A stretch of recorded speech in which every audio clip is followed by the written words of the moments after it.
What's up, everybody? Welcome back to Multiverse Monologues. I am your host, Ben Rayside, and today with me are my two co-hosts for this extremely epic venture that we are about to partake in. And before we get into those details, I'd like to introduce these two wonderful gentlemen to you guys. First, we have Ethan Wensloff. How you doing, Ethan? I'm doing fantastic, Mr. Rayside, and I'm so pumped to talk about my new favorite Marvel movie, Howard the Duck. Whoa, whoa, whoa! All right, well that's a hot take, and we're definitely going to be talking about it. We also have Micah Het here with us. Micah, how you doing today? I am doing pretty good. It's a little cold out, but I'm excited to talk about the multiversal ramifications that this movie has. Absolutely, because he does make a few appearances. But yes, folks, we are going to be talking about Howard the Duck, and not just Howard the Duck. We are going to be reviewing in the next.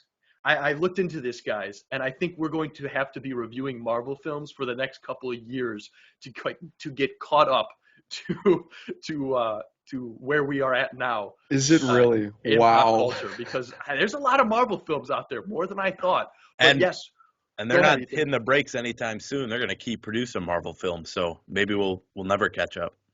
Who knows exactly? But yes, we're going to be talking about every single Marvel film that has ever been put to theaters.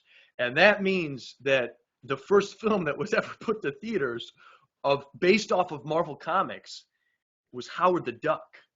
And boy, was this was my first time seeing it. I'm pretty sure it was your guys' first time seeing it as well. Ethan, your first initial thoughts of this very interesting movie. Oh wow. Yeah, it was my first time seeing it, and will probably be my last time seeing it. This movie is just a hodgepodge of comedy and action and just parody. It really didn't know what it wanted to be, and I still have no idea what it was trying to be. Micah, your first initial impressions from Howard the Duck? Well, I gotta say, I agree with Ethan with the part where I don't think it knows what it wants to be. We can talk about that later, but for the most part, I am a Howard the Duck fan, man. This movie was awesome. I don't think I've enjoyed very many Marvel movies the way I enjoyed Howard the Duck. No way, Micah. Dude, No, I cannot wait. no way. Oh, So you just speaking genuinely here, because I think you can enjoy this movie ironically. Like yeah. I think I enjoy this movie like I enjoy Batman and Robin, in that it is a pretty generic film with really bad dialogue and really bad scenes, but it's just funny to watch all of that take place. But you actually enjoy this film. Yeah, this was all right. So the first half hour, little slow, little rough. Great jokes in there, but a little rough. Post that, graphics are fantastic. It's it's Lucasfilms, so they're gonna have No fantastic. way.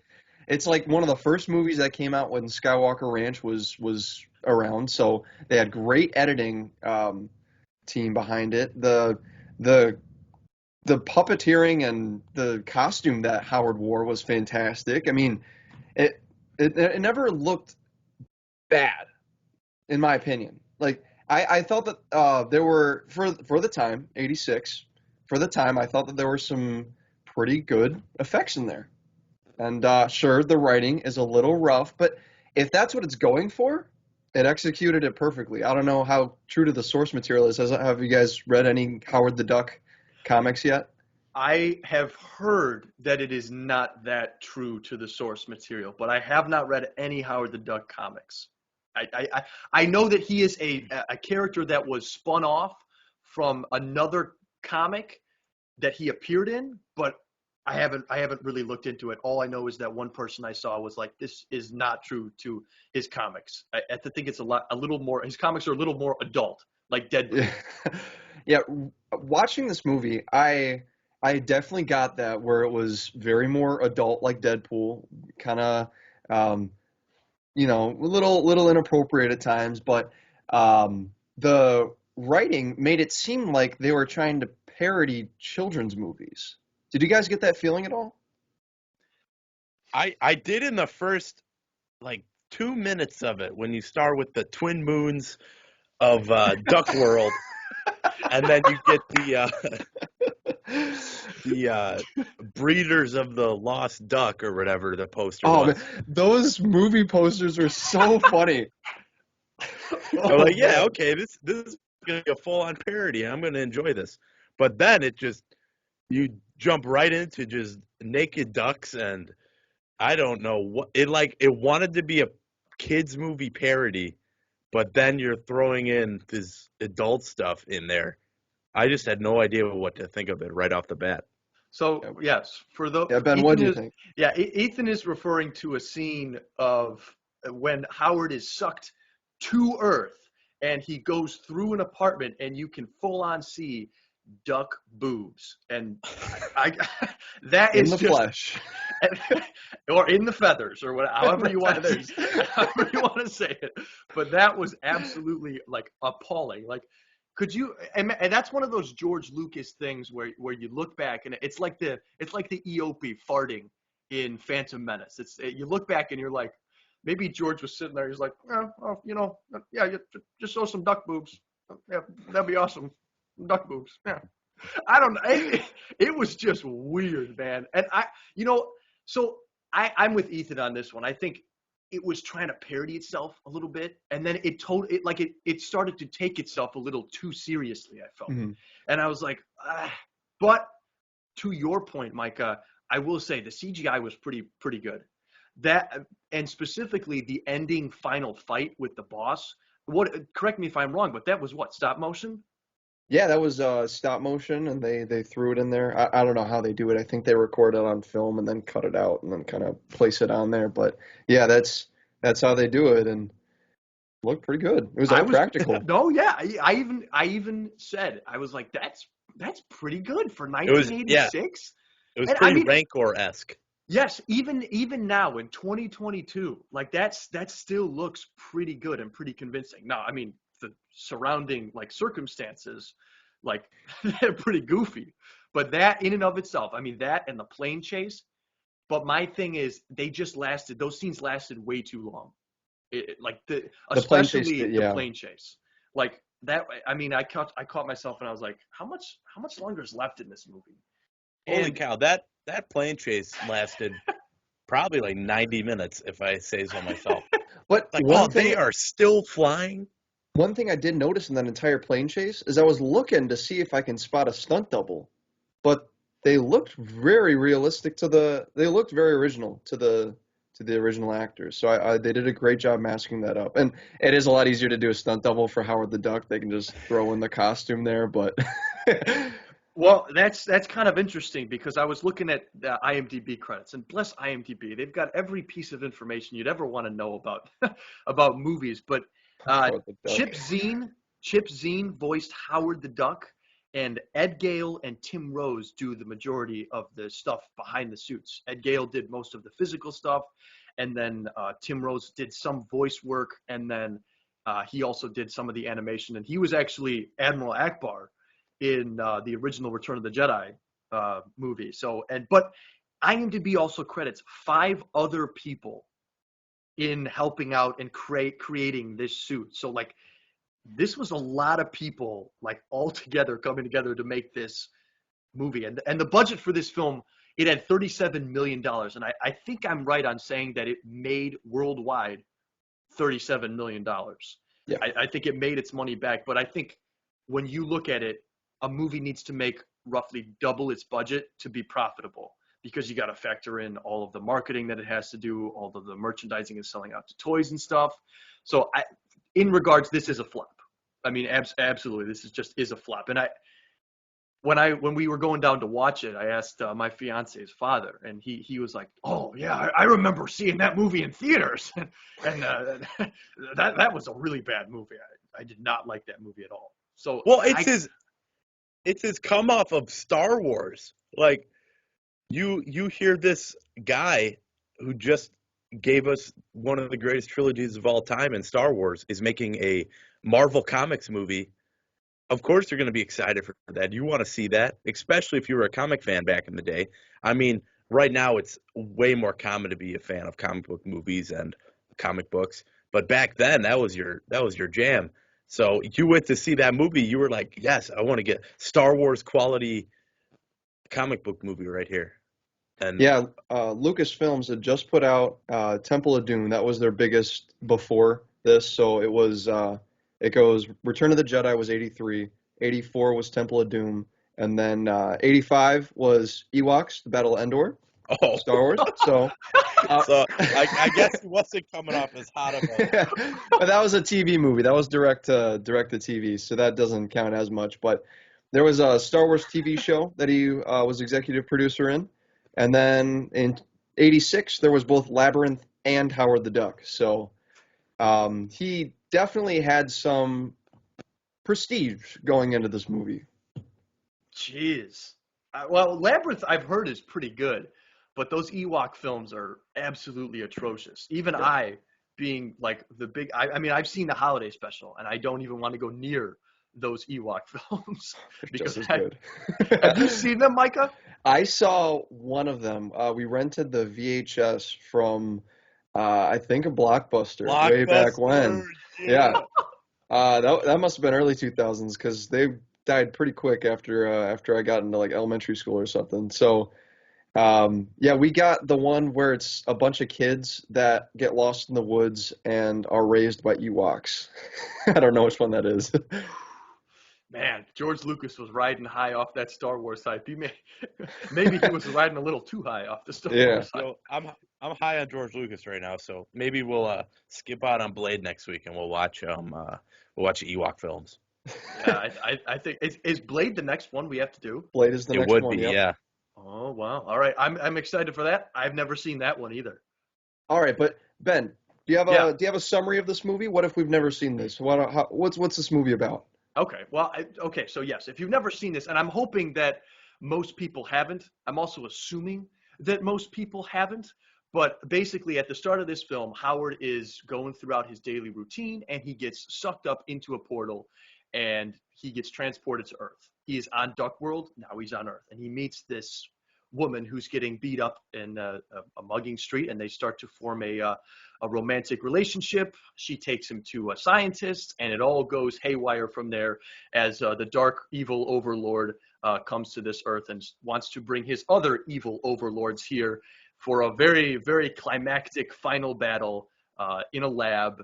And I gotta say, it feels like a comic book movie. Like you have all your major beats where he's taken out, but there is core romance in this. There's action in this. There's everything you could have want.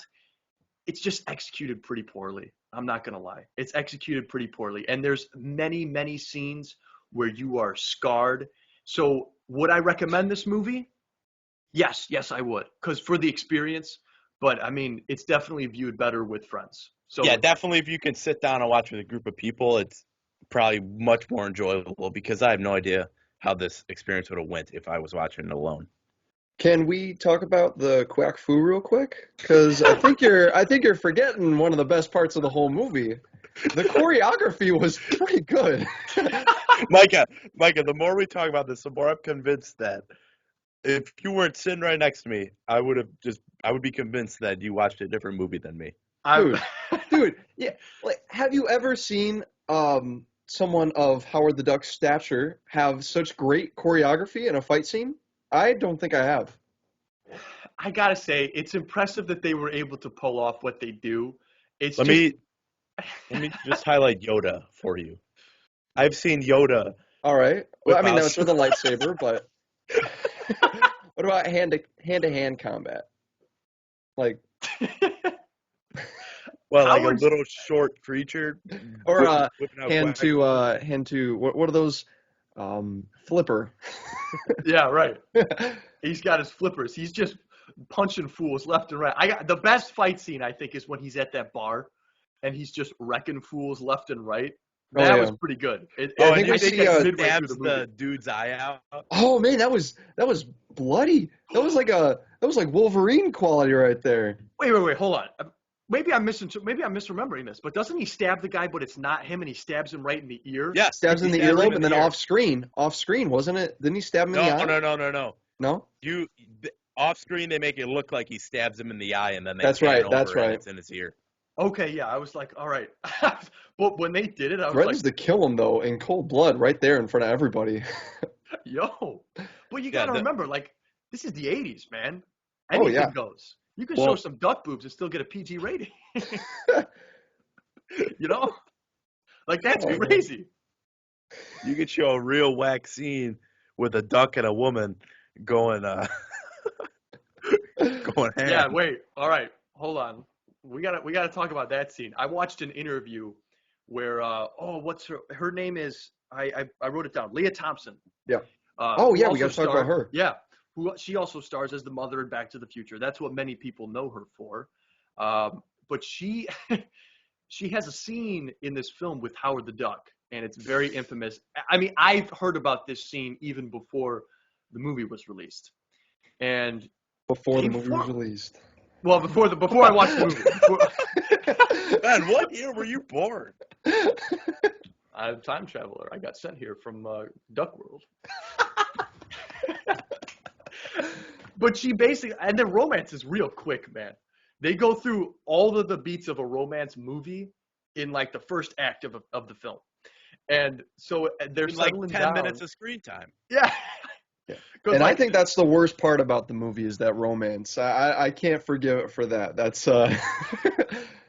well, I think the movie does know a little bit of what it's doing because you have all of the people come and interrupt them after they they start to get a little because they start to do stuff and she starts taking her shirt off, but Howard's like, no, no, no, wait, we can't do this. I'm a duck, you're a human. And then it it wasn't pans meant to away. be. Which is weird that the duck had to tell the human that. Yeah, right. She's all over him, man. And so, but they're interrupted after they do kiss. You don't see it happen, but you see their silhouettes. They do end up kissing. So it's really whack. But they're interrupted by people, and they come in and they're like, "What? A duck and a human? This is so wrong." So I guess they kind of know that it's Yeah, it's funny. self. They're like a duck and a human. That can't happen. Anyway, we need your help. Yeah, Yeah, right, they right. move past it so quickly. It's like in Scooby Doo when you have a dog walking around in clothes. People just don't acknowledge it. Oh, Why would you pick? Here's my thing. Why would you pick Howard the Duck as your first film? Was this Yeah, like? that's what I would ask. Was this like okay, George Lucas can make this movie because he's great with practical effects. So let's go with Howard the Duck. I mean, you have so many Marvel heroes that you can. I mean, there was a Spider-Man show in the '70s. Correct me if I'm wrong, right? Yeah, In I the believe so. '70s, and that was on a TV budget. So why would you make Howard the Duck the first Marvel film? It probably wasn't marketed as the first Marvel film. I mean, I think the tagline was that you will believe a duck can talk. And I like what you said, Ethan, about how you're talking about how everyone moves past stuff so quickly. They're like, "What? You can talk?" And then it's just, "All right, well, whatever," you know? And 86 was such a huge year for comic books too. Like I just looked it up. We got the origin X-Men first started their own comic run in 86. We got the Really? DC gave the Trinity a reboot, so that's Man of Steel, Wonder Woman, and Batman Year One comics all started that year. Oh, wow. Okay. Dark Horse was created that year. Punisher became popular that year. Amanda Waller, Daredevil came back again. New Captain America. All of these things happened in '86. So comics were on a big boom. I think that was the beginning of the. I always forget the medals of the eras, but it was one of those like Golden Age or Platinum Age or one of Mm, those of okay. comics. Also, Stan Lee was not really a part of this film. Really? Not he wasn't really a part of it, and he did not make a cameo. I going through each one of these films. We're gonna take a note if Stan Lee's in this movie or not. We're gonna count up all of his Marvel If it cameos. has the Stanley stamp of approval on it. Exactly. There are a few films. I don't think he cameos in Fan Four Stick that came out in 2015. I don't think he did that one. But he is in some of the non-canon MCU movies. He's in Daredevil, I believe. Yes, he's also in the Spider-Man films, correct? Mhm. Oh I yeah, guess, yeah. I Those guess, those are multiversal canon now. I guess that's Mhm. But multiverse canon Hey, now. who knows what'll be multiverse canon after May 6th? No, okay, all right. Because before, do you think there's no way they'd put Howard the Duck in Multiverse of Madness, right? Well, all right, here. We've already I mean, seen he was him in Endgame. 4 times in the MCU. Well, Saw him in Guardians Yeah, 1, we saw. Guardians 2, What If, and Endgame. but I'm talking about this variant This of Howard the Duck. version, This specific one, they used the suit and everything like that. Like, what are the odds of them putting this in as like just a little bit of like, hey, just a little blink and nod. Here's the first like Marvel film ever. I don't know. In the trailer, you see them travel through a cartoon version of the comic book universe. So who That's knows true. what they can have cameo in this movie?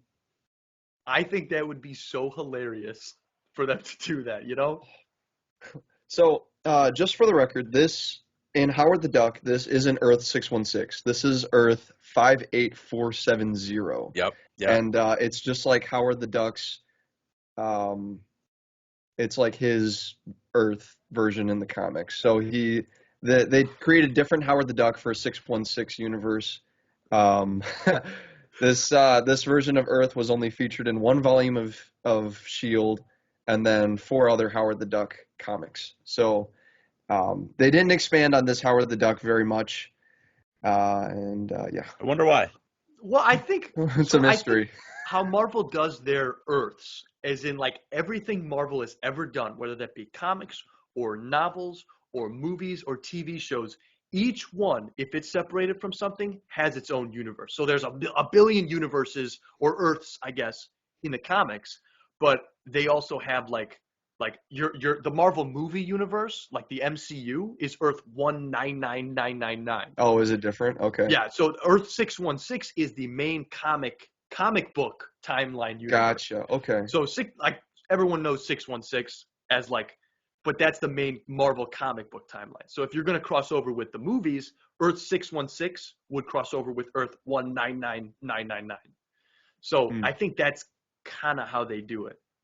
But jeez. I mean, what a movie, man. I just want to I want to go through each character here, but before we do that, Micah, who you really like this film? Yeah. Who is your favorite character in the movie? favorite character. Well, I don't remember any of their names. Well, I here. remember. All right, I've got the list pulled up. I've got Beverly as Leia, or Leia Thompson as Beverly. I got Tim Robbins as Phil. I got Jeffrey Jones as he was the cop, right? And then Chip Zane something as Howard the Duck. Yep. So out of those like 4 main characters, I gotta say I really liked Jeffrey Jones, his portrayal, how he really took the role so seriously, and when he was doing the like Tommy, I think he had the best parts. Close second would be Phil. But if it's any of you guys', I don't want to steal the thunder from you. I really love Phil too. Phil, no, okay. Phil is my favorite character. There we go. He has one scene where he figures out that ducks can talk, and he's like, oh my gosh, this is such a scientific He's freaking breakthrough." out. And he rolls into this huge board meeting at the scientist lab, and he's like, I have some news for you guys. I have nothing. And he just like walks away. Like, dude, he gave the most wackiest portrayal, and it's so insane that after this, he goes on to create the greatest movie of all time, at least on IMDb scores, Shawshank Redemption. And he plays the star character, you know? This wacky professor ends up playing Andy Dufresne, you know? Is that the movie before? Or is Howard the Duck the movie before Shawshank Redemption? I think Shawshank Redemption came out in the 90s, correct? Yeah, 94 looks like. And Tim Robbins looks like he was in. Let me pull it up here. We got he's known for Howard the Duck too. So like it's one of his biggest movies there. So he's known for Howard the Duck? yeah, he's known for Howard the Duck. He was in Twister. No way. Yeah, he was in Twister. Oh well, no, I'm not debating that. I just can't believe he's known for And then I Howard the don't know Duck. anything else he was in before Shawshank. So he was in a couple movies before Shawshank. But he was in Top Gun the same year as Howard the Duck. Top Gun came out the same year. Oh, okay. Yeah, Um, yeah, Aliens also came out that yeah. year. 86 was a huge year for movies. To show what it was up against, it came out in Yeah, August. So August there was 1st. Top Yeah, Gun. Top Gun came out. Stand By Me came out. Labyrinth, Short Circuit, Manhunter, Little Shop of Horrors, the musical, Ferris Bueller. So that what's his name? Jeffrey Jones was in 2 movies that year with Ferris Bueller and Howard the Duck. Which one you think is better is entirely up to you. But Hoosiers came out that year. Heartbreak Ridge, yes, Hoosiers. Critters, Aliens, and then 3 pages in we got Howard the Duck. So Nice. yeah. No, it's lost. It's definitely. I don't know. It went up against some pretty good movies in '86, man. Yeah. Top Gun Maverick's actually coming Pretty out in fairly Pink, soon. Three Amigos. Oh, Great the year Three for comedy Amigos. movies too. Yeah. Oh no, this one was trying to be part of that. Oh It just. yeah, it was. Oof. Oh no. What would you say is your so you said you like Phil. All right. What about Leah Thompson's portrayal as Beverly? What do you think about that? But I don't know. I think she was fine. You know, Leah Thompson's a pretty good actress, especially now. And like she was definitely There he like is. she was definitely a little whack in this movie, but I think it was the script that I kind of did her wrong. And What's there up, he boys? is. I'm back. He's Hello. back. Yeah, What did I welcome miss? back, Ethan. How long was that gone? Yeah, for those audio listeners, we didn't have Ethan for a couple seconds there, but he's back. He's back Let's now. go. He's back. No, yeah, Ethan, we're talking about Leah Thompson as Beverly in this Oh film. yeah. She's got some whack hair, and I saw something on IMDb that she had to sit in like a dressing room for 2 hours Oh to get her boy. hair done up like all that. I don't know. It was That pretty. that It was definitely pretty sounds funky. like a George Lucas thing right there. Well, dude, freaking Rosario Dawson. She spent like 4 hours in a chair to get her Ahsoka headdress and makeup on and everything Yeah. like that. She did a lot for it. But this was back in the '80s. But she was like, yeah, I probably just should have worn a wig. That would have probably been better. But I think she's pretty good given what she's given in the film. I think she I don't know if sells the relationship between a duck and a human is the right I way think to she does phrase the it. best she could. But no, I honestly think that she does the best that she can do. Honestly, like if you have to sell a relationship between a human and a duck, Leah Thompson does a pretty satisfactory job acting that out. But I mean, but it's cheesy, you know. I don't know. It's just kind of funky. Yeah, I think I with mean, with the script she was given, there's not much more you can do. Yeah.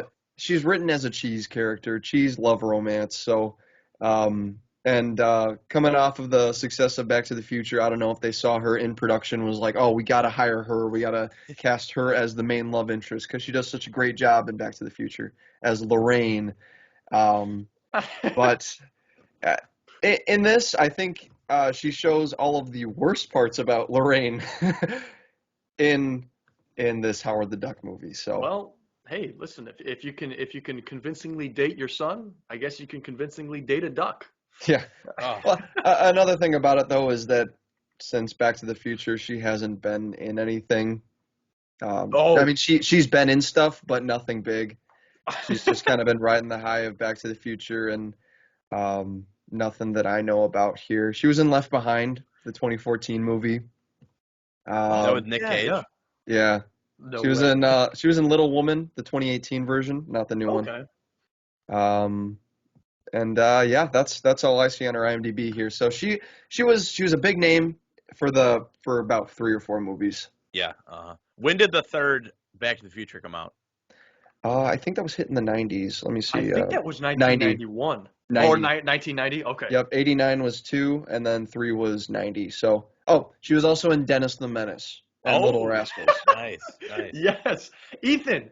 I don't think you Yes. said your favorite character. I Yeah, think let's hear it. What your you got? audio bugged out. Who's your favorite character on Howard the Duck? I don't know what you two said, but I definitely would say I don't know. Howard the Duck wasn't too trash. You know, he like Micah said, the puppeteering was great, and he had some good one-liners every once in a while. But yeah, it's just tough because there are really not too many likable characters in this movie. I definitely think what's his face, Dr. Jeffrey, was that his name? Mhm. Yeah, Yeah, Jeffrey Jones.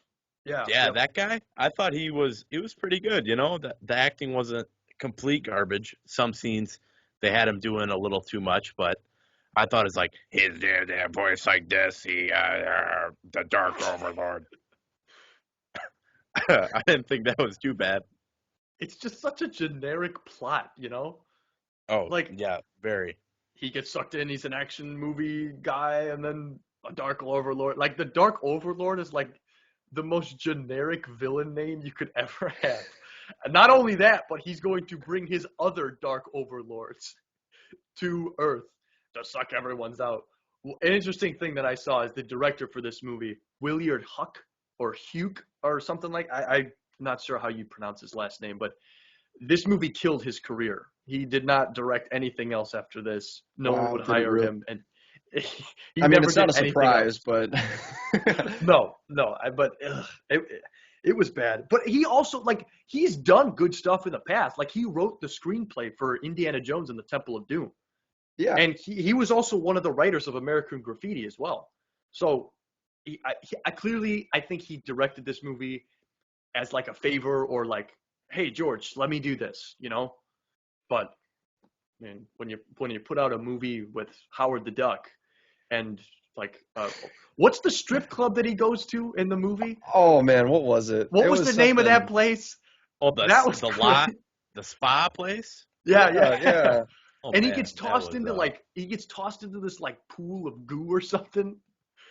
Oh man, it was kind of caught you off guard because first you're like, oh, this kind of the person, the dispatcher, the job dispatcher, whatever. She's like, I'm gonna get you a job, and then she turns around, camera's panned right on her butt. Yeah, What? And that was then weird. she That was goes to weird. what? take a Howard goes to take a chop of of her Oh butt yeah, dude. and accidentally grabs onto a job application. And that application is for a strip club waiter? Like what? Was it a strip? I thought it was a I mean, weirdo like a weird lounge. hookup place, lounge. I don't know. It was some weird thing I that's thought it was like should a be in a. spa, and people were just way too handsy. I guess so. It No. had some Oh, suggestive name though. Micah, holy crap. You reminded me of a scene I totally forgot. The Which scene where one? she turns around and Howard, I'm not kidding you when I say this, he legit goes to try and like bite Oh yeah, yeah. her. Back up. Yeah, we That's got that. crazy, man. Who puts that in a film? Oh I man. oh So that's how I ask. Like, who's this movie for? If you Right? look at the writing in some of the jokes, they're very, uh, they're like immature jokes. They're one-liners that you hear all the time. It's like, I can't think of any off the top of my head. I'm sure if I look at IMDb, there's a whole list of them. It's just Oh, yeah. like, out of the way, or um, nobody messes with the duck, or something. Just little cheesy things like that. Yeah. And uh, the the topics that they talk about, half of them are like from straight out of a kids movie, and then half of them are straight out of like a X-rated movie, and you're like, Right. what? Right. It's really that mix of Deadpool and I don't know what do I have on my shelf that would be similar to it? backyardigans. Yeah. Backyardigans? Sure, why not? Dude, yeah, you get that scene. He wants to chop that lady's butt right off, and then the like next scene, he's with Beverly, and he doesn't. He's like, no, I just want to go to bed, dude. Yeah, and then there's another scene where it's a bunch of kids saying like, "Oh, it's a duck, it's a duck. Oh, he's so cute." Ah, ah, like that. That's something kids would laugh at as well as adults. So there's half of it's family friendly, and then half of it's incredibly inappropriate that I would never show a kid. I will say, I quite enjoy the scenes where it's just Howard walking, because Yeah. like we've said, I mean the puppeting of that. I thought Howard would look way worse than he did going into this Mhm. movie, but he actually looked It looked half decent in my opinion. Yeah, honestly, looking at his Guardians of the Galaxy appearance, his full CG doesn't look that great. I mean, it looks like Howard the Duck, but when he starts walking around, it's like it's a bit iffy. I don't know. I prefer the prosthetic Yeah, definitely. practical Howard the Duck. Yeah. I think for what it looks like, for what it is, it's the best they can do. It looks pretty good for what it is. For what it is, it's not perfect, sure, but yeah, I would take that over CG Howard the Yeah, Duck any day. just who wanted to make this movie though? Like you got iconic characters like Captain America and Spider-Man, which there were live action movies made with those characters before this movie. They just weren't theatrically released and given the big budget production. Like the Incredible Hulk was very popular at the time with his TV series, and I think he had 3 or 4 spin-off movies. So yeah, you have all these characters, but Howard the Duck is what they chose to put their attention on. Which Yeah, and Howard the Duck is kind of a more recent comic character compared to somebody else because this I'm looking at the Wikipedia page right now and it looks like his first comic was in 73. And compared to some of the other ones, why was Howard picked over the Avengers and Spider-Man and Batman and Superman? Or I don't know, they were probably Batman. Yeah, there were Batman and Superman movies before, but I guess for Marvel, there wasn't anything big going on with Howard the Duck in the 80s besides the movie. I think you channel the energy of Jar Jar Binks, and if you mask that, you can very easily draw the line to Howard the Duck. And I think George Lucas just loved that kind of character, and that is what he wanted to bring to the big screen. That's a good point. That is a great point, actually, because I don't think George Lucas really knows the line. Because he always just said, Star Wars, it's a movie for kids, But yet you have scenes where you'll have Leia in a very revealing bikini, like half of Return of the Jedi, So he says these movies are for kids, and then he puts stuff in his movies. It's like, so I like what you say though. Like Howard the Duck and Jar Jar Binks, those goofy characters kind of made for kids. He just really has an affinity for them, and he doesn't care what people think. Do you guys know what Razzies are? Yeah. Like the Raspberry Awards? Yes. Yeah, I know those. This movie was nominated for 7. What, it won 4 of them, right? 7 Razzies, and it won 4 of them. Yes. Do you guys, worst director, worst original song, worst supporting actor, and it won 4, worst new star, worst visual effects, worst screenplay, and worst picture, tied with Under the Cherry Moon, which I don't know that movie. Whoa, under worst song? Are you serious? That song was it that ending song? That wasn't bad. Yes, Howard the Duck. That's the one I actually kind of been in my head these past few days, Yeah, I didn't mind it. It's kind of got a tingle to it. I didn't mind the music. And when they had the music was recorded by Leah Thompson. She did all her own singing because she's in a band. I didn't mind it. I thought it was very fitting for the atmosphere, and I didn't think it was cheesy. I mean, yeah, it was stereotypical bar, rock in the 80s music, but that's just kind of what all the movies were doing at the time, and I don't see anything wrong with it. Yeah. And they did write music for it. Some other movies, they just use whatever music that's popular at the time. So writing the music is another thing. That's true, and I want to talk about the soundtrack just for a second. Normally, I did not expect much, but I really like soundtracks, so I was kind of paying attention. It's always kind of in the back of my mind, and so surprisingly, the music was actually pretty good. The score for this movie was actually no lie. The music in the chase sequences and the end, legit. That's pretty good. The music was composed by John Barry, and he did the music most notably for Dances with Wolves. I don't know if you've seen that film, but that's a pretty good movie with pretty good music. But did you know that it was actually hijacked? The score for this movie was actually because they thought it was really dumb. And so they got a different guy to do the music for the final act because it wasn't upbeat and tense enough. and I think his name. I'm pretty sure his name was Sylvester Levy. He did the music for the ending. So I really don't know what to think about who did the music that I really enjoyed, but that's my little fun fact about the soundtrack to this film because it went through all types of production hell. Man. Yeah, Another and no thing. one. Yeah, you go, Micah. No, go for it. I was gonna keep. Yeah. Yeah, I know going into this movie, I saw that stuff like they won Worst Picture awards and Worst Director awards. So going to this movie, I expected something way worse. You know, like I wasn't expecting to find anything semi-enjoyable in this movie at all. But there were actually like some parts where I didn't want to turn it off. But Yeah, most of yeah. it I did. Yeah, some people really enjoy this movie, and then some people utterly despise it. And So I I watched believe we have a couple reviews pulled up if you want to read those. Yes, Yeah, yes, let me we just do. say this real quick. I watched a YouTube reviewer review this movie. I think it was yesterday. He was talking about how every year he'll watch this movie at least once, and Wow. how he just absolutely adores it, and how uh, he thinks it's a movie everyone should have in their collection. And then he gave it a 7 out of 10. So It's I like guess Ben's Lord of the Rings. It's just as good.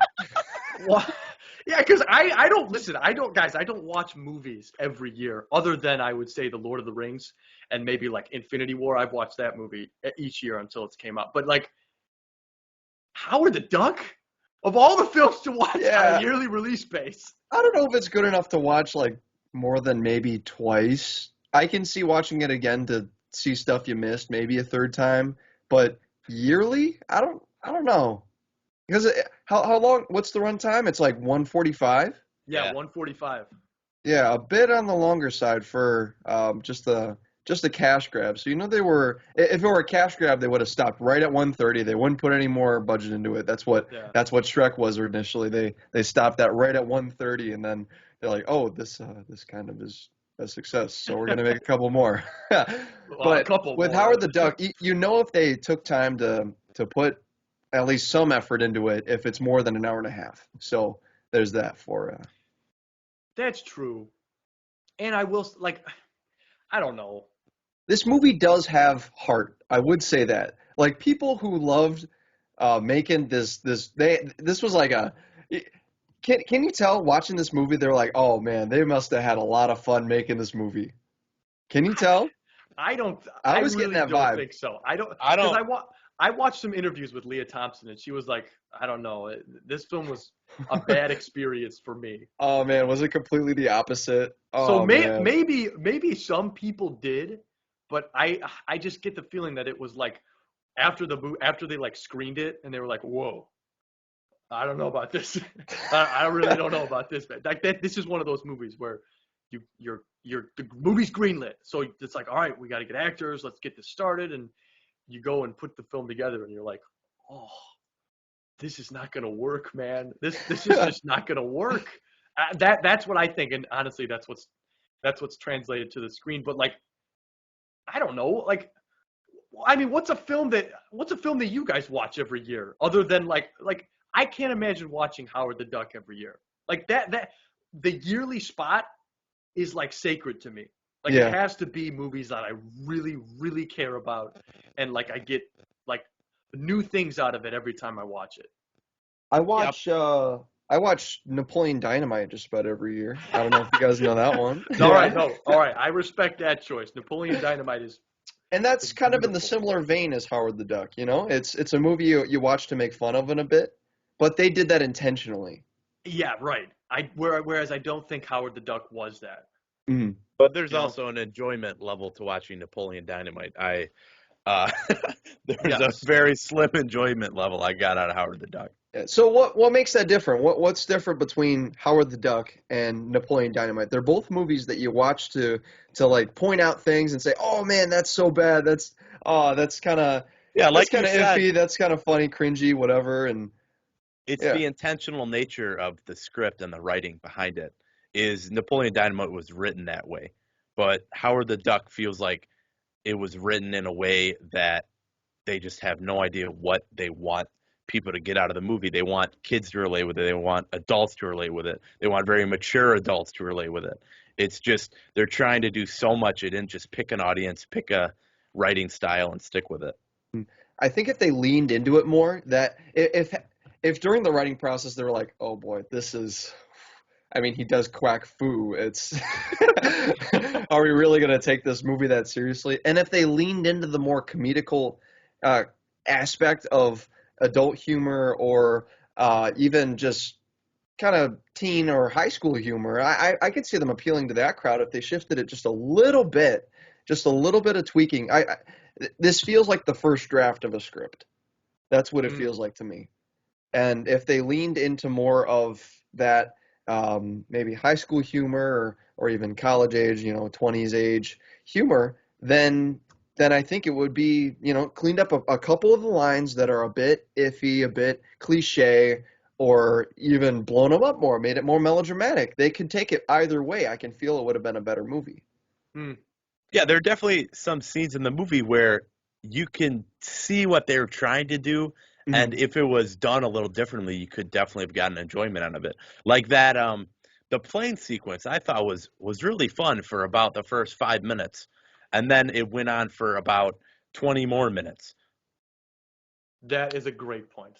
That was, and I think when I'm watching Napoleon Dynamite, I'm sitting there like I'm enjoying myself the full runtime.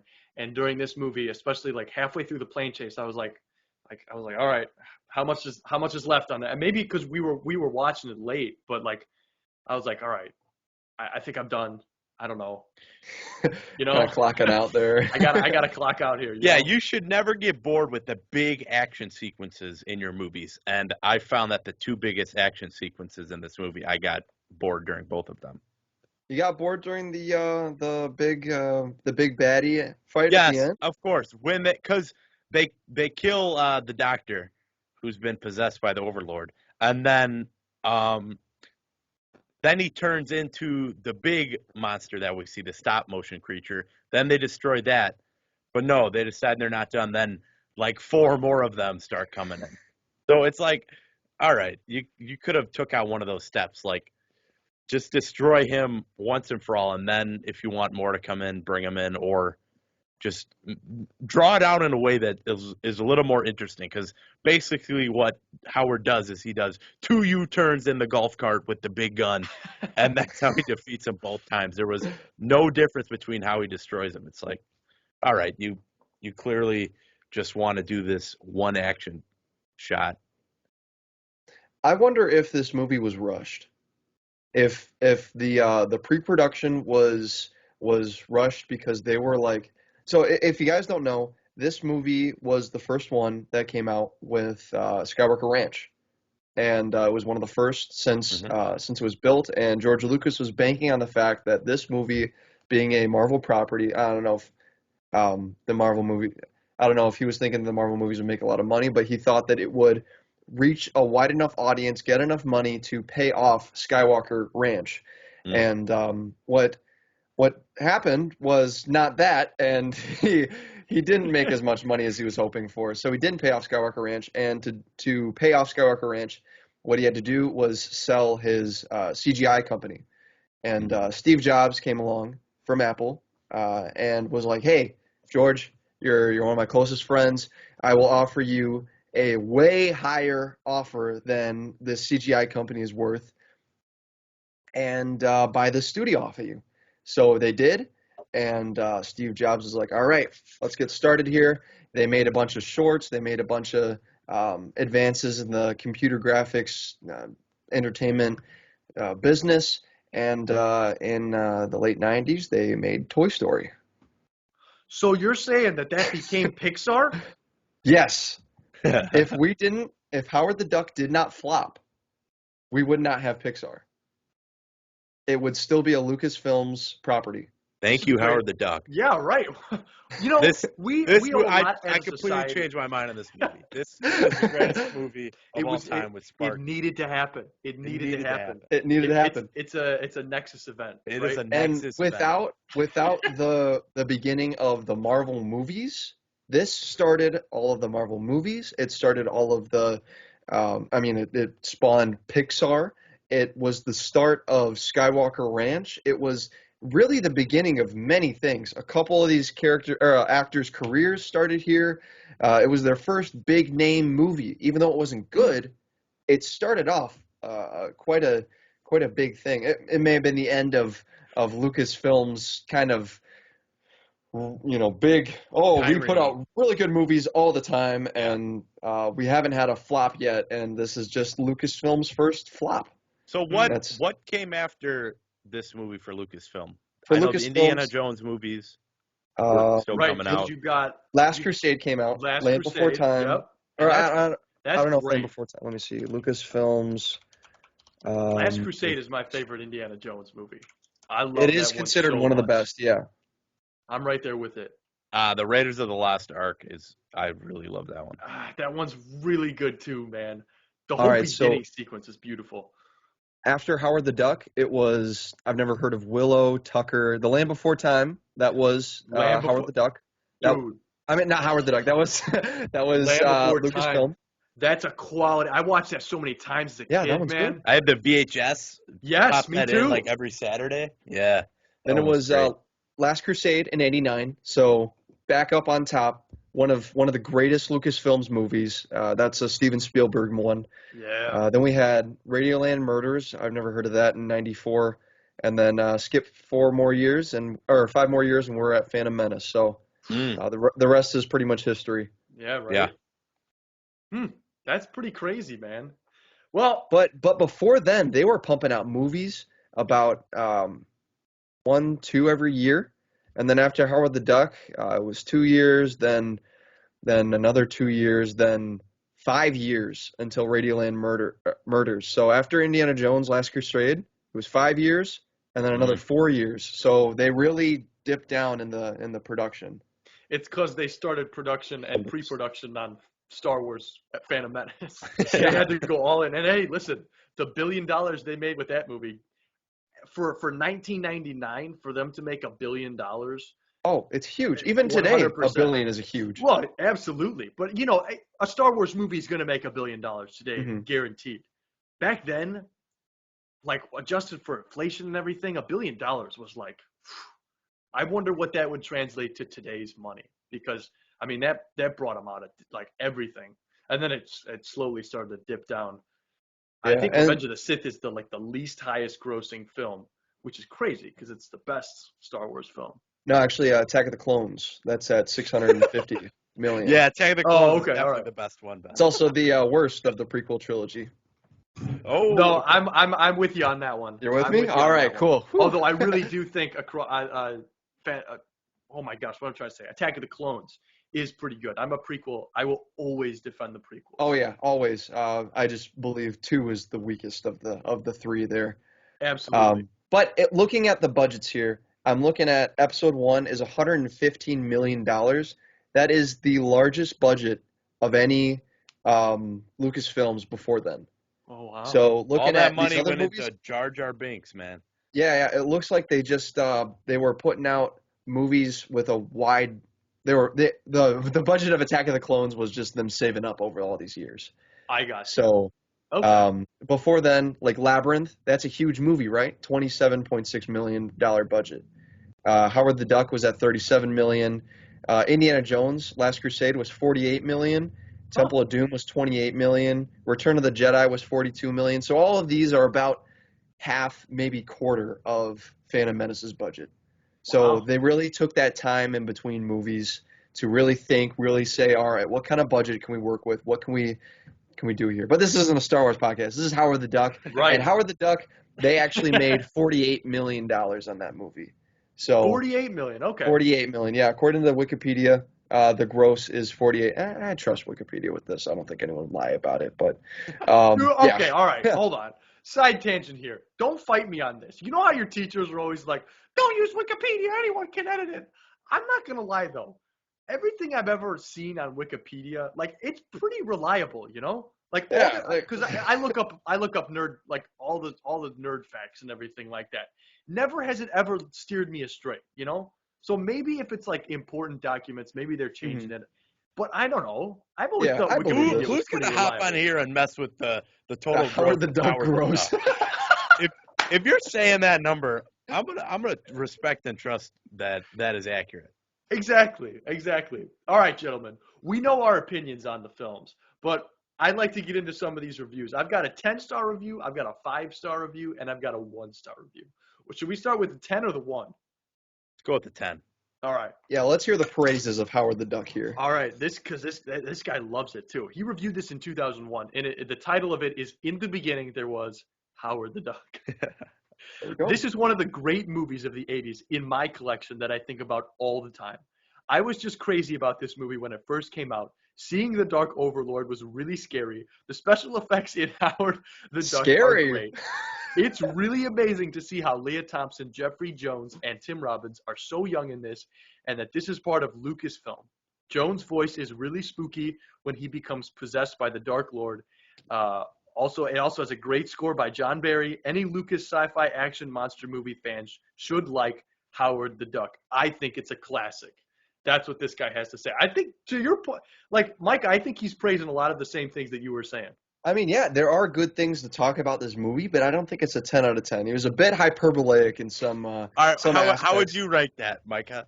Well, How hold would on. Hold on. I'll say this. We'll do that at the end. We'll rate Yeah. this movie and give our rating at the end because I'm And excited then, to hear what you have Yeah, to say. I'll record everything on like a Google sheet, and then we can rank them all as we go, too. There we go. Yeah. So we can have like the podcast ranking of where it goes on the list, and then our individual rankings. So, Perfect. yeah, I would say with that review, he gets a lot of the things right. I mean, the graphics, it's Lucasfilms, it's going to be great. The acting, I'd say the acting for the script could have been better, sure, but was it bad?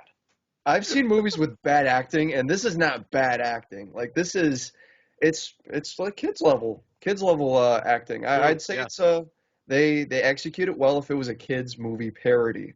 And if they really leaned into that kids movie parody, get some more of the kids movie tropes, then I think it would be good. Or I'm with better. that. I concur. Mhm. This 5-star one says Revenge of the 80s, bad Marvel comic movie adaptions. Howard What the year Duck is was this from? another he wrote this in 2005. Gotcha. Okay. This was another one in the line of bad Marvel comic books that was badly adopted into a feature film. Well, it's not as bad as a standalone film, but a mediocre effort. But if you have some knowledge of the original 70s comic book, you'll be disappointed big time. How come the writers of this movie didn't read the comic book a little more carefully? George Lucas Film Company needs to bear some responsibility for producing this movie. Dude, this is a comic book, not some bad science fiction novel. So Lucas and his clones need to take notice, okay? Another Leah Thompson leading role vehicle. Man, somebody was trying to make her into a superstar. Mediocre movie that'll disappoint comic book fans. I like the Revenge of the Sith reference because 2005 he must have just gotten out of the theater watching Revenge of the Sith. He's like, man, this And I was George like, Lucas I guy's wonder got what other something George made. Lucas. Yeah. Try this What other movie movies out, this guy's dude. made? He goes through the Star Wars and he's like, yo, Howard the Duck, man. Woo! It's like, whoa. Little did he know he was going to have a traumatizing experience. This is the kind of review that I really appreciate. I appreciate these 5-star reviews because everything he said, he could easily have hit the 1-star and not change a word of the review. But no, this dude acknowledges, hey, this isn't the most trash 1-star garbage review or movie I've ever seen. I'm going to put it at 5, which, I mean, I wish every IMDb reviewer was like that because it's either a 10 or a 1 for everybody. That's true. So for you guys, what is the scale for you? So 1 is, for me, that's a painful movie to watch. That's like, all right, I am Right. 10 minutes, I'm half an hour into this. I am an hour into this now, and it feels just like, ooh, this is rough. And then 10 for me is best movie ever. 5 is kind of that, it was good. So what would you guys agree with that kind of scale there? Yeah, I'm with that. Very rarely do I give out 10 out of 10s. Yeah. Like, I wouldn't even give The Dark Knight a 10 out of 10. And I Really? freaking love The Dark Knight. I would say, for me personally, Howard the Duck is at a 3. 3. Yeah. A little more painful than a meh? Yes, a little more painful than a meh. And it basically comes in, all of the sexual stuff is just handled so strangely. And at the end, those battles at the end, just They don't hit well, and I would never want to rewatch it either. So it's just it's not horrible. I never give a movie a 1 because Hmm. it's like, all right, effort was put into this. I'm not going to say it's a 1, but it's not good, man. I give it a 3. Hmm. Ethan, what would you say? What would you rate it here? What would I rate this movie? I Yeah. probably around a 2 or a 3, like Ben, because I don't know. It is a pretty bad movie. I can't say I've seen too many movies that I dislike this much. I I don't normally tend to watch just garbage movies. So when I see one, it's kind of like, dang, that was not too good. But it's definitely not as bad as I thought it would be, and it definitely could have been way worse. So yeah, I'd probably put it around. We'll go 4, 4?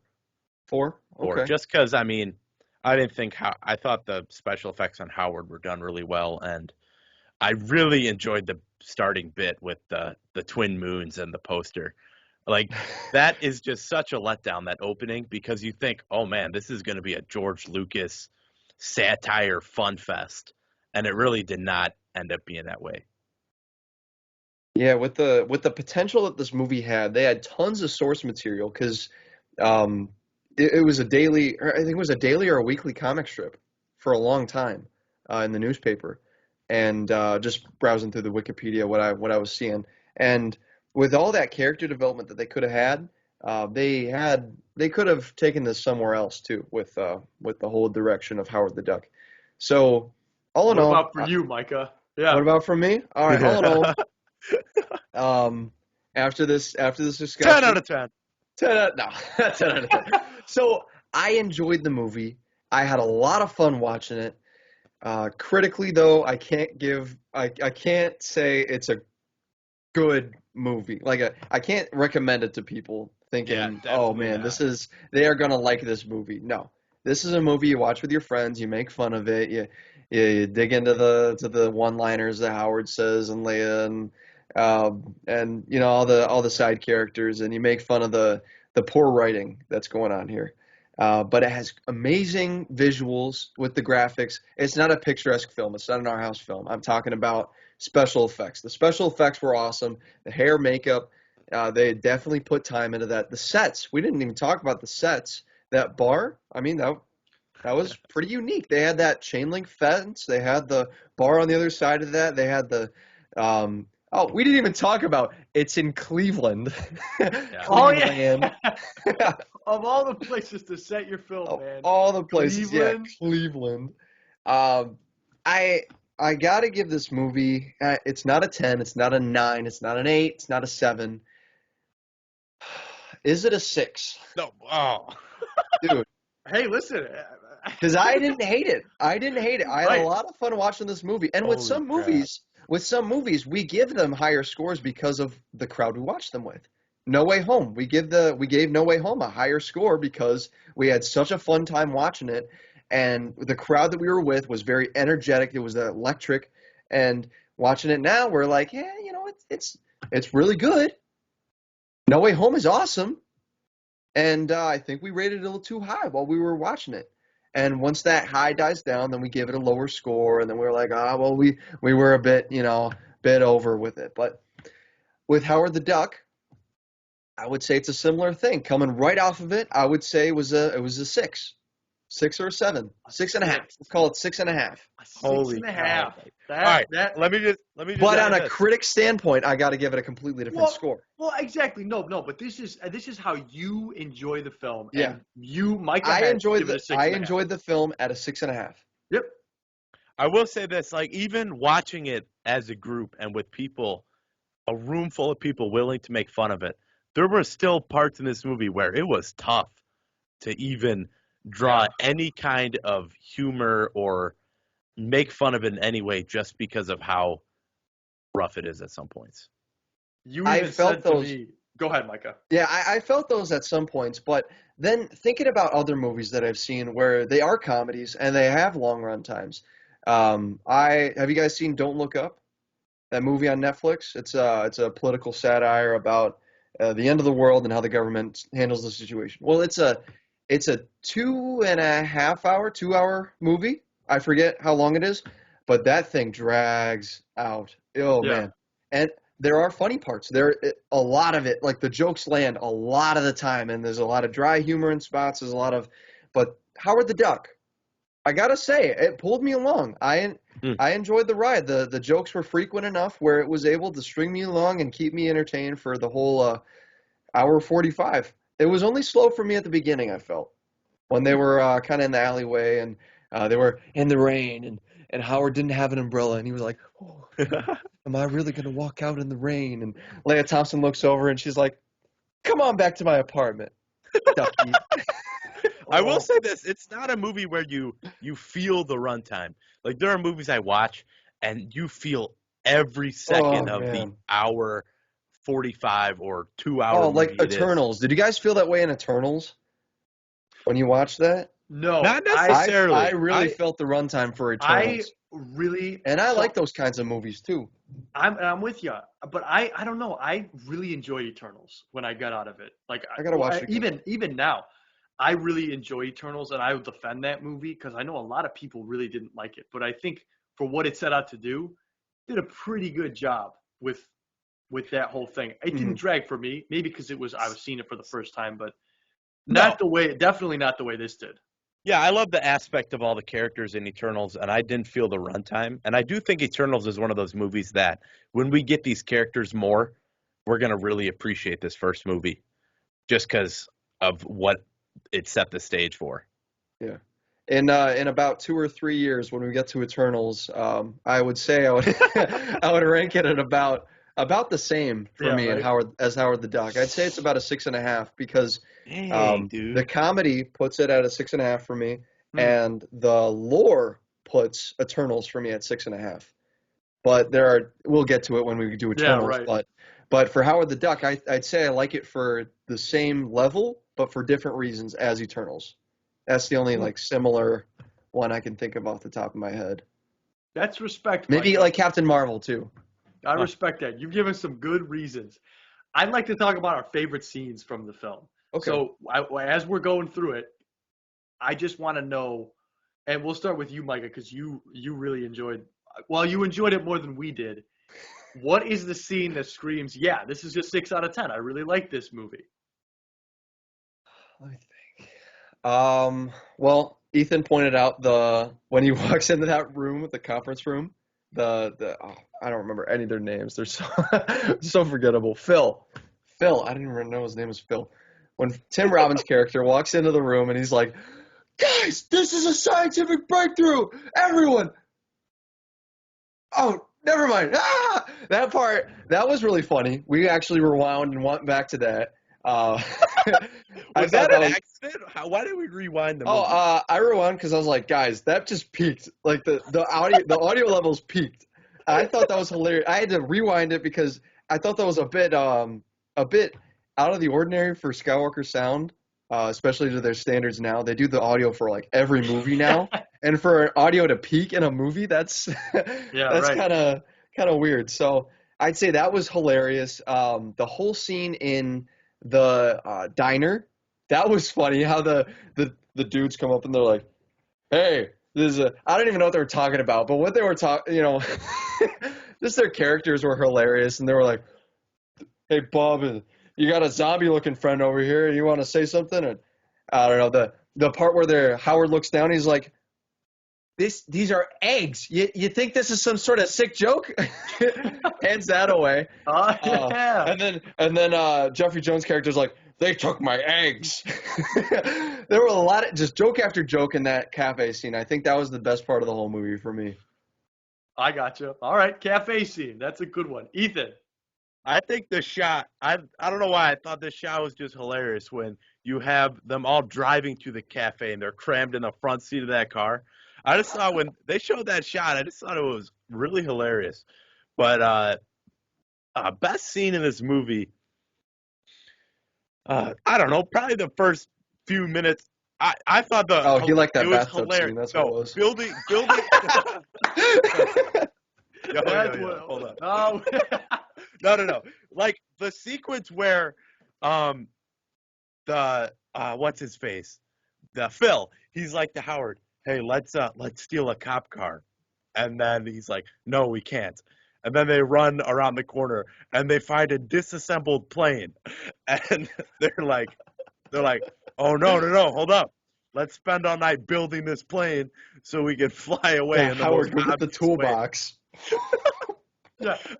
I did Beverly think that was being- that Then was the a pretty cops are literally on the other side of the fence and don't see them all night. until Like, the plane is done. They're like, oh shoot, they're over there. They're right there. They're flying away. I thought that was a fun sequence. That was definitely good. I gotta say, I don't know. I gotta be unoriginal. You mentioned a lot of good scenes, Micah. The scene where Phil jumps in on all those scientists and he just like screams in the audio.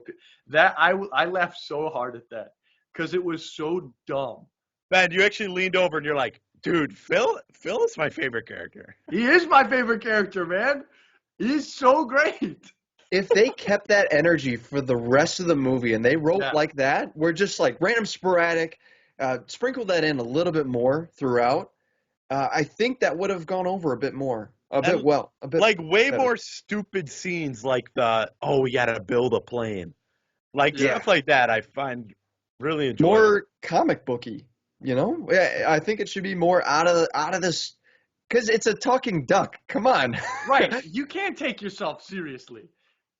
You know? Yeah, You can't have that- scenes where like Beverly is saying, I'm gonna miss you, Ducky. And he's like, I'm gonna miss you too, Toots, or whatever he says. I don't know. I think that was a Good, the Bad, and the Ugly reference.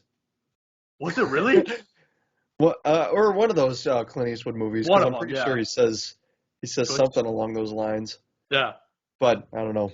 I'm wondering if they did rush that script because of the fear of losing all that money from Skywalker Ranch. That could be, man.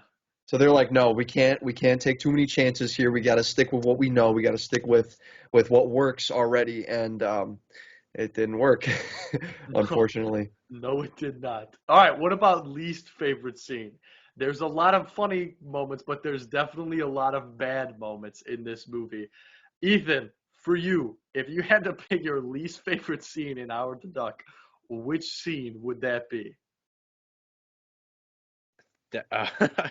Definitely this scene where Leah Thompson is trying to seduce this duck character. That scene, like Top 10 legit, moments for me. I legit hopped I had a blanket. I got under the blanket for this scene because I was just so uncomfortable. And I was like, yo, Micah, is the scene over? And I was It's like, just like, if a movie, like there's like awkward, funny, uncomfortable in movies and shows. Like, for example, the dinner party in The Office. You're uncomfortable that whole episode, but it is like written in a way that you're supposed to feel that way, and it's hilarious. But this is like, you just don't want to be associated with that. It was just so uncomfortable, and yeah. That is whack. What about for you, Micah? Your least I'd favorite say scene? my least favorite scene was just based on the fact that it was boring. Nothing happened really, except for the guy's like tentacle coming out. Was the whole sequence where Leah Thompson is kidnapped by Jeffrey Jones, the detective guy. I don't remember what he was. The Doctor. scientist. He was a doctor. That's what he was. Ferris Bueller. Yeah, the Yeah. principal from Ferris Bueller. Leah Thompson is kidnapped, and then they go to this power plant, and he absorbs all the energy from it, and then it's just the build-up for the final battle. Yeah. I think that scene kind of dragged. That was the only part of the movie where I was like, oh, man, what time is it? I got to get up for work in about 4 hours. Man. You get up so early. I felt so bad. I was surprised you guys agreed to watch it as late as you guys did. Oh, Because man, you guys at work, man. yeah. But And hey. surprisingly, I wasn't tired the next day, so I don't know. if it all Next works. day I made it through work, but I decided to take a nap after work. I I was fell taking a nap asleep after work. and I woke up. No, apparently we had breakfast for dinner, and like 4 people in the house woke me up, and I just slept right through it. So I woke up for work the next day, real bummed out that I missed out on dinner. Oh, breakfast for dinner. I know, pancakes, dude. Pancakes for dinner? Oh, what a great song. Oh, dude, I gotta say my least favorite scene was when Howard goes to bite the Oh. woman's butt. Dude, Not Oh, even because yeah, I that mean whole sequence. it was funny, but it was funny because it was like, oh my gosh, are they legit doing this right now? What the heck is going on here? Like, it almost wasn't even funny. It was just weird. I was like, what? What? Like, is this necessary? It doesn't really fit Howard's character No, it at the doesn't. moment. If they built that up a little more, where he's like, oh, he's a bit of a perv, and he's going around, and if you looked at his eyes, he was kind of looking at things a lot. Yeah. But that, Especially when he first gets to Earth. yeah, he's like, oh man, pretty lady, whatever. But yeah, to agree with you, Ben, that whole sequence from that when he goes to the job lady to the end of the when that guy falls in the mud bath. Yeah. Uh, It's just That scene might have been worse than the other scene. Oh, yeah, I don't know what was dude. worse. I think that from like we thought that the interaction with that lady was bad, and then the next scene happened, and it is. Well, the It's pure like uncomfortable. question marks I had during that scene, it's like, man, I IMDb'd this, but are they about to do something here?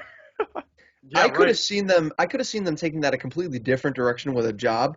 Because imagine Howard in just a normal everyday job, like a fast food position. Imagine Howard, That'd be how hilarious. where you can Yeah. take that scene where he has a bad customer experience, and they come back and they're like, I didn't get my chicken nuggets or whatever. I don't know. And then Yeah. he's like, yeah, I'm not allowed to do, I don't want to do that because it's morally incorrect for me. I don't know how they could take it. But you could see how I know chickens. They're like brothers to me. You know, they could take that so many different ways, and to do something that most people in the I mean, I'm sure most people in the audience aren't familiar with working in that kind of environment. It's not a relatable scene. So No, yeah. I'm with you. I don't know. I just find it weird that the first thing he decides to do after he breaks up with this girl who he just met a day earlier is like, all right, I got to get a job. That's what I got to do. It's like, dude, how are you going to get a job at a human world? Like, that makes no sense. Like, if they kept up that comedy in the film, just like, I got to get a job. Yeah, yeah, that's what I got to do. Like, putting something that Howard makes in no sense. yeah, You know? putting Howard in situations where it just wouldn't make sense at all. Like, why would anyone do that? Which is kind of what they went for, but in the worst way possible, I feel. Yeah. I'm with you. I don't know. All right, gentlemen, we've been talking for holy catfish. Is that an Did you hour and 30 minutes? Yeah, Did no, you I want to give us wanted to say a zero No star way. real quick? A Well, I 0-star wanted- review? I wanted to say, oh yeah, that 1-star review. We Or kind of 1-star. passed it up. It just says horrible film, one of the worst adaptations of a comic book ever made. I can't believe George Lucas produced this. It's one of the worst fantasy flicks ever. He said he gave it a 0 out of 10. He said Fantasy What year flick? was a 0 that? out of 10.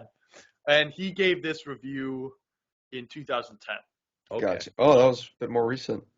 Bit more recent, I gotta say, from where I mean, he probably just got off watching like Thor or like Iron Man 2. He's like, dang, Yeah. these movies are great. Well, say what you want about Iron Man 2, but certainly makes this movie look like Iron Man 2 look like a freaking masterpiece.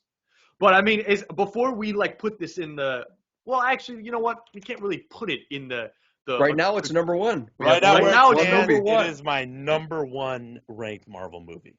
Yeah. So I don't know. Do we want to? Is there anything we missed? Any closing thoughts you gentlemen have before we end this? Because yeah, we've been talking for quite some time, gentlemen. Let me review the Google Doc real quick. Well, yeah, just in every scene, Howard has a different outfit on. I think Oh, Mike, yeah, he's Micah dripping. kept saying, yeah. Oh, He's yeah, goated yeah. with the sauce. Yes, Micah, you were commenting on this, and I noticed it. I was like, you know what? Howard's looking pretty good. Every single scene, he had a different suit on. He had the suspenders, he had the blazer, he had a flannel, he had a party shirt. He had all this stuff going on, and he was great. Like I said, the visual effects, the costumes, the hair, the makeup, it was all on point. They did an amazing job with that, and I don't think that saying Howard the Duck is an entirely bad movie is a valid argument. I think that there are quite a few things that are good about this movie. Yeah, no, one of my favorite scenes is when she's looking through his wallet and she finds the tiny duck condom. Dude, that was good stuff, man. I Can like you the he was looking through she was looking through the wallet and looking at the pictures, and there was a picture of this girl duck, and there was a feather over it. Little memoir Or from no, a past the lover. $1 bill with George Washington with a uh, what do you call a bill? Yeah, The with bill, a duck. yeah. A duck bill. Yeah. Dude, this movie was wild, man. If They you've were never very seen, creative with it yeah, in some ways, and then in other ways they could have been more creative. I'm I with think you. that, yeah, If you've never seen Howard the Duck, I would recommend. I actually would recommend yeah, giving it a watch. If give you're it with one people, watch. if you're with people and you are trying to have like an interesting filming I mean, hey, listen, you could be like Micah and you could actually find like some really enjoyable parts of like just me personally, this movie was not for me, but I can see how someone would find enjoyment out of it, you know? Like Yeah. but just it's This not is for me. this is a movie to watch with someone who likes it and Yes. who like knows the things to look for and then points them out as you go. Kind of like with Napoleon Dynamite. Watching Napoleon Dynamite for the first time by yourself, you're like, "Oh, that movie happened." But then after you watch it with someone and then after you watch Yes. it a bunch of times, you're like, "Oh, this is a very well-written high school drama about a guy who loves this girl and then just by the end they fall in love and it's a great romance, but it's not something you realize the first viewing. And then That there's is all the very true. background things and yeah, Mm. it's a great story. Guys, maybe Howard the Duck gets better with age. With age, Like it's like a maybe fine wine. the more we watch it, the better it'll get, you know? Fine. Does it All right, age like yeah, fine wine or Ben, you fine go ahead milk? and Like watch that's this movie a few more times and let Yeah, me know. I don't I don't think that's gonna happen, gentlemen, because we've got about let's say 30 to 40 more Marvel films yeah, I we got think to by the watch. time we end, we'll be in the ballpark of 50. No, but think about it, dude. We're gonna be doing this for the next couple of years because we're gonna take breaks when big stuff comes out. I'm not sure, because that night the Kenobi trailer Yes. got released, Uh-huh. hmm and Ethan texted me this, and he's like, "We might have to review that as it comes out weekly." And I don't know. I might agree with you on that one, man. And here, I'll And what say about this Moon too. Knight? What about Moon Yes, I Knight? We was can't. just gonna say that because the more looks I'm getting at Moon Knight, the more The new spectacular posters. it is looking. I just Yeah, bought a poster at Walmart yesterday. I don't have it Oh, up they're yet, selling but posters. they're at yes, Walmart now, yeah. dude. So it is looking so good. So yeah, it I, doesn't have to be with any of you two. I can find a third guy to hop on that, but I definitely think I'm gonna be wanting to talk about Moon Knight. all right, yeah. It all depends. Maybe we'll just have to put out 2 podcasts a week. I don't know. I Well, guess. we will figure it out. That's for sure. I mean, this Google Teams is working pretty well. So, Microsoft Teams, I should say. So I think that'll work out pretty well. But Yeah, I think that we'll have to figure yeah, out Discord, make sure that can work because yes. Discord does sound better. It makes the audio quality much better. So if we can figure out something like that, then I'll have to yeah. move, find better Wi-Fi. All right, You yeah. can come over here, Ethan, for the podcast That'd be recordings fun. and just be in the other I'll room. hop in your basement. Yeah. Oh, you know what? Why don't Yeah. we record these in person sometime? We That'd be totally fun. could do that. It's just more convenient, you know? We're Yeah, busy. We got busy schedules. We all work. So, like maybe one of the 2 podcasts a week because I can see doing 2 podcasts a week. I'm getting a new job at Jimmy John's, so that'll be fun. no way. That'll open up my schedule for more because a lot of with my last job I was driving a lot. I wasn't home, or I was home later in the day, so I'd just be exhausted. And then Yeah, right. with this job, I should be able to have more freedom with that. So All yeah, right. Hey, we shall see, gentlemen. We'll we work shall it out. see. We will work it out. But I think that does it for this review. We've been talking quite a long time, gentlemen. It's Almost been an the absolute runtime of Howard the Yo, Duck. if anyone who watched Howard the Duck is still listening to this, shout out to you because I probably would have turned it off by now. All right, And if you real yeah, right. quick before we end, how do we feel about Howard's? Or we'll have to come back to this, but we have to keep in mind Howard's appearances in other Marvel cinematic things. So, Oh, absolutely. so do we want to close all of these this Marvel series with how could we see this movie playing into the future of the Marvel Cinematic Universe? Well, All I right. mean, We kind of did touch upon it, but if there's any movie that this guy could appear in, it's Multiverse of Madness. That's my thing. Yeah. You know? I mean, we already saw him in Guardians 1 and 2 and Endgame. Was he in anything else? He was in What If, but that could be canon now. We'll see if We will I'm see. pretty sure it is. It's real close to canon, if not already. Howard the Duck is like one tick off from being a major player in the next movie. So could we see another Howard the Duck? A redeeming movie or show of Howard the Duck? Well, we got to talk about show-wise is because Disney Plus just picked up the Netflix shows, which are TVMA. Yeah. So it's like, all right, if they want to do a full balls to the wall Howard the Duck show, I think it's in their wheelhouse. But I don't know. I definitely would not endorse that, especially on Disney Plus. For me, I could see either an animated Howard the Duck show, or that's what I could see. Or he could be in Deadpool 3. Mm. Do you think he would be a Deadpool true. 3 character? That just got greenlit. Sean Levy is the director for that, along with Ryan Reynolds. They were talking about that yesterday, actually. Yeah. They. I feel like that'd be something they could do because that's the same kind of humor. It's true. But if it was executed well, rather than the poor execution of Howard the Duck the movie, if they had the same writers as Deadpool, I can see a good Howard the Duck movie. Any of you guys have any intention on seeing the Adam Project? I will. I still got to see Reynolds. Free Guy. I still got to see Free Guy. So. Listen, yeah, I just saw Free Guy, but that was really fantastic. So I would like. Well, it's on Netflix, right? Yeah, it's on Netflix. It came out on Friday. Oh, it's out there now. Yeah. Did not know that. All right, I'm gonna have we should all watch that. Did you guys see that trailer or the promotion that they put out for the Adam Project where it was Ryan Reynolds and Mark Ruffalo, and they were like, "Hey guys, make sure this Sunday you set your clocks forward an hour for daylight savings time so that you don't miss your show times." And then Mark Ruffalo's like, "It's on Netflix. We don't have to worry about that." And Ryan Reynolds was like, "All right. Anyway, we got a time expert to tell you all about why this is so important." And oh man! And then I can't think of his name. What's his name? What's his name? Christopher Lloyd shows up and he talks about time. Really? That's so dope. I don't know. I couldn't think of his name for a second, but yeah. Yo, we have to go back, Marty. Yeah, it's on the YouTube channel and Ryan Reynolds' Twitter and Instagram. So check those out if you got to. I think it's like a minute long. So that's awesome. Very, very funny. All right. Very good. All right, gentlemen. I think that does it.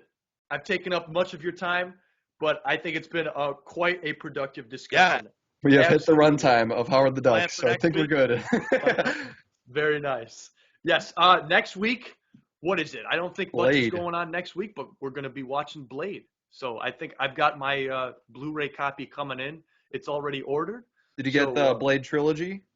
Not the trilogy. I want to have you're getting one at a time? Yeah, I'm just going to get them one at a time. So yeah, I really want that Blade 4K, but the trilogy is like as much as just the 4K. So I know it really doesn't make logical sense. But I'll get the Blu-ray 4K. If I really want 4K, I'll go online and it's like the same price now. Somewhere. So it's just either buying the combo pack or the one pack. So yeah, that's true. Yo, and Micah, you're on this journey with us, man. You're gonna do this, dude. Yeah, that's epic, here. Micah. I'm here for it. No, we gotta get you a shirt, Micah. Oh yeah, yes, that's very true. If there are episodes that I have to skip, they'd probably have to be the TV show ones. But I'll definitely be here for all of the Marvel movies, series. I don't know that we're gonna do TV shows unless because like Walking Dead, I'm not. I'm not I see. Okay, yep. And then like if I am busy and you guys got to record if you guys got to cover an episode of a show and I just like can't fit it in for whatever reason, then that's fine. But I won't miss the movies. I will be here for all the movies for sure. Perfect. Right on. All right. And then I'll also be there for the season and series finales. So I'll be there for at least those. Dude, Kenobi is gonna be something else. I can't even get over how excited I am for Kenobi. Oh man! Just because Marvel or Disney or Hey, let's Lucasfilm. finish this real quick, and then we can yeah. then we can All talk. right. I want to tell you guys something because I have an absolutely cringy story I want to tell you All right. about this. But all right, we'll end it. All right, all right, ladies and gentlemen, I think that does it. I'm Ben Rayside, I'm Ethan Wetzlaff. I'm Micah Het. and we hope you all have an absolutely fantastic day.